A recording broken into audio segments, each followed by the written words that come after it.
വിദ്യാർത്ഥി നേതാവും ഇൻക്വിലാബ് മോർച്ച വക്താവുമായ ഷെരീഫ് ഒസ്മാൻ ഹാദിയുടെ മരണത്തിന് പിന്നാലെ ബംഗ്ലാദേശിൽ വ്യാപക പ്രക്ഷോഭം. തെരഞ്ഞെടുപ്പ് പ്രചാരണത്തിനിടെ കഴിഞ്ഞയാഴ്ച വെടിയേറ്റ് ഹാദിയുടെ മരണവാർത്ത എന്നതിന് പിന്നാലെ രാജ്യത്ത് പലയിടങ്ങളിലും അക്രമ സംഭവങ്ങൾ അരങ്ങേറി. രാജ്യതലസ്ഥാനമായ ധാക്കയുടെ തെരുവുകളിൽ ഇറങ്ങിയ പ്രതിഷേധക്കാർ വ്യാപക അക്രമം അഴിച്ചുവിട്ടു. മാധ്യമ ഓഫീസുകൾ ഉൾപ്പെടെ നിരവധി സ്ഥാപനങ്ങൾക്ക് തീയിട്ടു.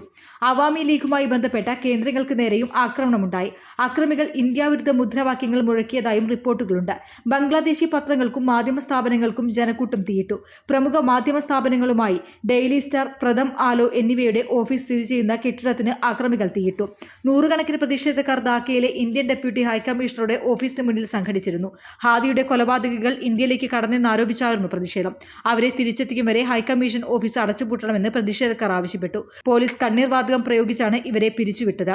2024 ബംഗ്ലാദേശിൽ ഷെയ്ഖ് ഹസീന സർക്കാരിന്റെ പതനത്തിന് കാരണമായ വിദ്യാർത്ഥി പ്രക്ഷോഭത്തിന് നേതൃത്വം നൽകിയ ഇൻക്വിലാബ് മഞ്ചിന്റെ വക്താവായിരുന്നു 32-കാരനായ ഹാദി. ഡിസംബർ 12-നാണ് ഹാദിക്ക് വെടിയേറ്റത്. ഗുരുതരാവസ്ഥയിലായതിനെ തുടർന്ന് വിദഗ്ധ ചികിത്സയ്ക്കായി സിംഗപ്പൂരിലേക്ക് എയർലിഫ്റ്റ് ചെയ്തിരുന്നു.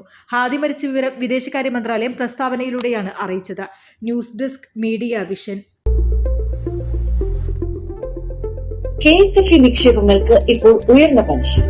ഒരു വർഷത്തേക്കുള്ള സ്ഥിര നിക്ഷേപത്തിന് 8.5% പലിശ.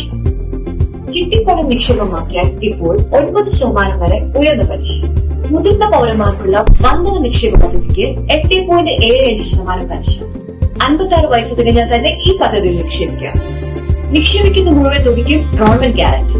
ഉടനാകട്ടെ, ഇനി തന്നെ അടുത്തുള്ള KSFE ശാഖ സന്ദർശിക്കും.